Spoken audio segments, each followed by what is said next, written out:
नमस्ते। आप सभी से अनुरोध है कि कृपया हमारे चैनल को सब्सक्राइब करें, वीडियो को लाइक करें और शेयर करें। दिल्ली चुनाव के धमाकेदार परिणाम आ चुके हैं और अब जारी है दौर दिल्ली चुनाव परिणामों के विश्लेषण का। और विश्लेषण अलग अलग तरीके से हो रहे हैं। बेचारे लेली क्लास यानी लेफ्ट लिबरल इस्लामी क्लास जो है वो पूरी तरह से कंफ्यूज करने का प्रयास कर रहा है। उसको पता है असलियत क्या है, लेकिन वो पूरी तरह से कंफ्यूज करने का प्रयास कर रहा है। और हमारे जो राष्ट्रवादी लोग हैं वो काफी कुछ उससे भ्रमित हो भी रहे हैं। ऐसा नहीं है कि नहीं हो रहे हैं, अब हो रहे हैं, तो हम उनके लिए क्या कर सकते हैं।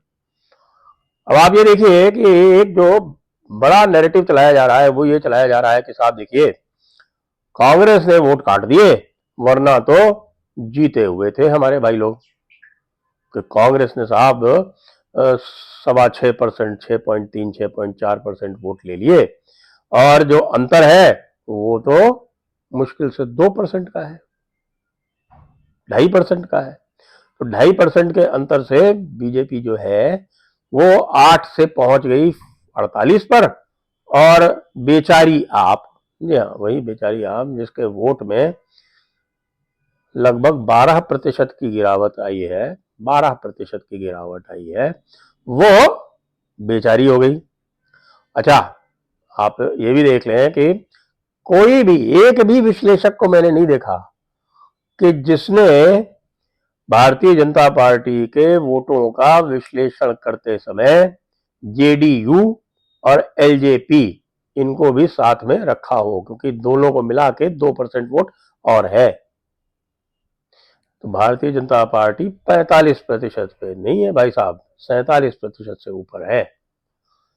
और पिछली बार 38% कुछ था। तो 9% का यदि आपका विधानसभा चुनाव में इजाफा हो रहा है, बढ़ोतरी हो रही है, तो ये क्या बताता है?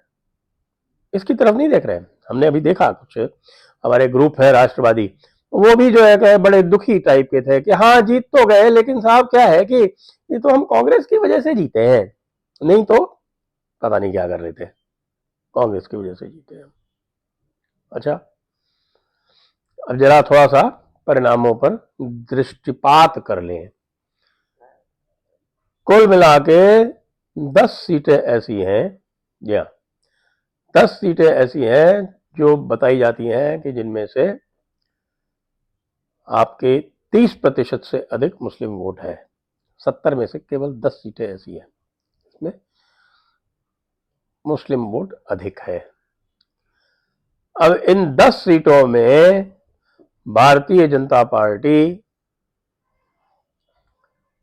केवल 3 सीटें जीती है, और उन 3 सीटों में भी 2 सीटें ऐसी हैं जिन पर उनके समक्ष आम आदमी पार्टी के हिंदू कैंडिडेट थे, या रिठाला और शादरा। एक अकेला मुस्तफाबाद ही एक ऐसा क्षेत्र है जहां पर आम आदमी पार्टी का कैंडिडेट मुसलमान होते हुए भी मोहन सिंह बिष्ट जी से हारा है। और वैसे मोहन सिंह बिष्ट जी ने कह दिया है कि अब इसका नाम शिव विहार रखा जाएगा, मुस्तफाबाद का नाम जो है वो खत्म, मुस्तफा को भूल जाइए और शिव जी को याद कीजिए, ऐसा कह रहे हैं। तो बाकी जो 7 सीटें हैं, जब मुस्तफाबाद की भी बात कर ले तो मुस्तफाबाद में भी वोट जो है वो कांग्रेस ने नहीं काटा भाई साहब। मुस्तफाबाद में भी वोट जो है वो ताहिर हुसैन ने काटा। और ताहिर हुसैन कौन है? अरे साहब, ताहिर हुसैन जो है वो इस्लामियों का ताज है, वो गाजी है, उनके यहाँ उसको गाजी कहते हैं, तो गाजी को तो वोट मिलेंगे ही ना। इसी तरह से ओखला में यद्यपि आम आदमी पार्टी अमानतुल्लाह जीत गए, लेकिन वहां भी जम के वोट काटा है तो एमआईएम ने ही काटा। कांग्रेस ने किसी भी मुस्लिम सीट पर वोट नहीं काटा, एक भी। तथाकथित जिसको कहते हैं मुस्लिम माहौल सीट, जिसमें 30% से अधिक मुसलमान हैं, और बाकी जितनी भी हैं आपकी, चाहे वो बल्ली मारान हो, और चाहे आपके मटिया महल हो, और चाहे आपके थोड़ी सदर बाजार, इवन चांदनी चौक, जितनी भी ऐसी सीट है, इन सब पर आम आदमी पार्टी जो है वो अपने कर्मों से ही जीती है। कांग्रेस ने उसका कुछ भी नहीं किया और अच्छी खासी लीड है वहां पर, अच्छी खासी लीड इन स्थानों पर है।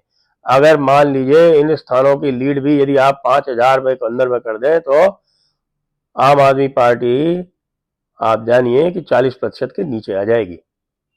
तो इसलिए जो लोग ये कह रहे हैं कि साहब की नहीं प्रतिशत बहुत कम है, तो उनको ये ध्यान रहना चाहिए कि इन सीटों पर बड़ी बड़ी मार्जिन से जीते हैं। यहाँ तक कि आप देख लें अमानतुल्लाह की लीड कम अवश्य होगी, फिर भी 36,000 वोट से जीता है।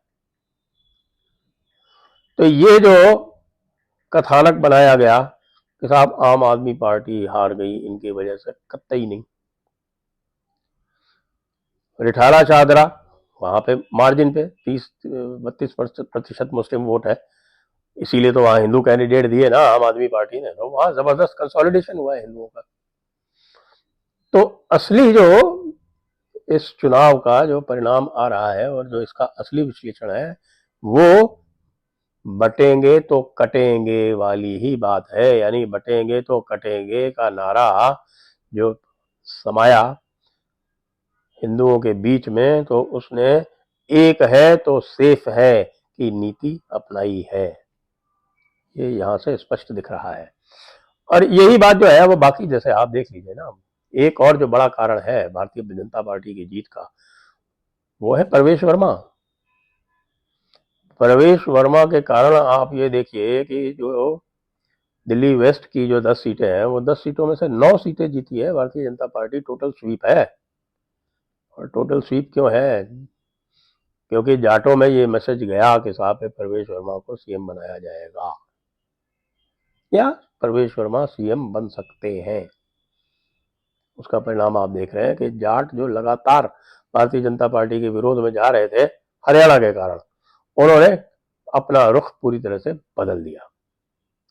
और मुझे लगता है कि सीएम भी प्रवेश वर्मा को बनना चाहिए और उसके कई कारण हैं।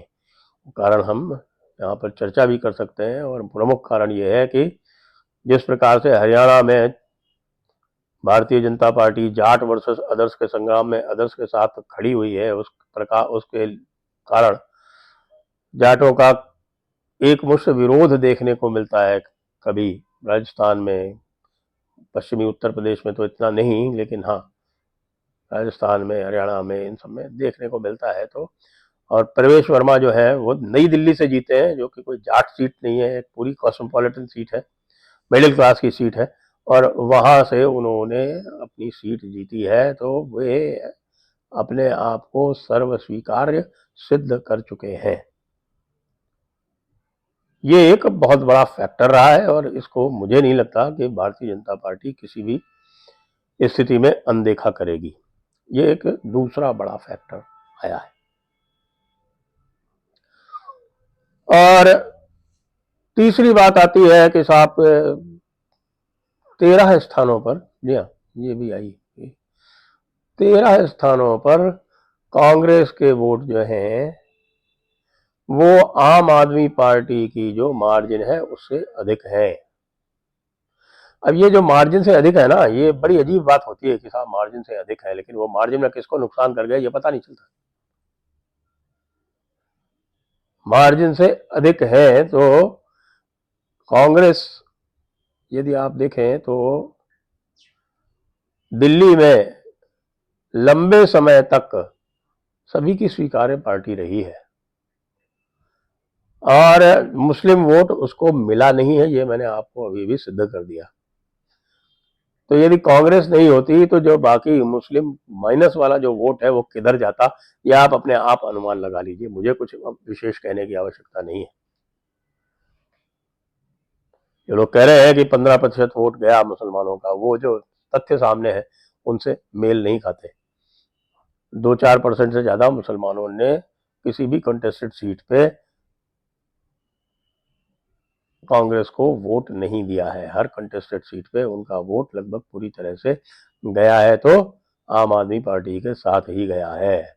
और अगर ये आपको और बता दूं कि अगर वोट काटा गया होता, वोट कांग्रेस ने यदि काटा होता तो कांग्रेस 6% 7% पे नहीं रुकती, ये 6.3 6.4 जो है इस पे नहीं रुकती, फिर वो जाती लंबा, फिर जाती 10 के पार, और वो 10 के पार जाती तो 22 सीटें नहीं आती है, 10 के नीचे सीटें आती।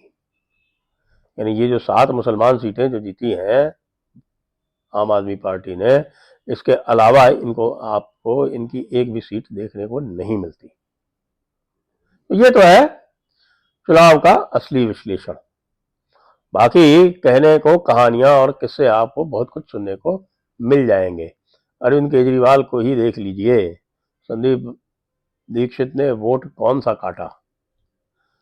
संदीप दीक्षित शीला दीक्षित के ध्वजवाहक हैं। शीला दीक्षित की जो विरासत है उसको आगे बढ़ाने वाले संदीप दीक्षित को ब्राह्मणों का वोट मिला है, जो संदीप दीक्षित को नहीं मिलता तो निश्चित रूप से भारतीय जनता पार्टी को जाता।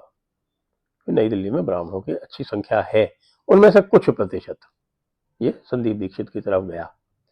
तो इसको लेके लोगों ने कर दिया कि साहब संदीप दीक्षित की वजह से केजरीवाल हार गए, संदीप दीक्षित मैदान में नहीं होते भाई साहब तो ये हार 4090 वोट की नहीं होती, केजरीवाल फिर हारते लंबे, यानी वो चले जाते 10,000 के भी नीचे। यह वस्तु स्थिति है। तो ये हम अभी जो परिणामों का विश्लेषण करेंगे उसका यह पहला अंक है। अभी और भी बहुत सारे विश्लेषण बाकी है। मिल्कीपुर का भी विश्लेषण हमें करना है, क्योंकि मैं ये मानता हूं, और कल हम जयपुर डायलॉग्स के डेक्कन समिट में थे और वहां भी जो अधिकतर विशेषज्ञ थे उनका ये मानना है कि मिल्कीपुर की जो भारतीय जनता पार्टी की जीत है वो भविष्य के लिए अधिक महत्वपूर्ण है और अधिक बड़ा संदेश दे रही है। इस पर अगले अंक में बात करेंगे। जय हिंद, जय भारत, वंदे मातरम।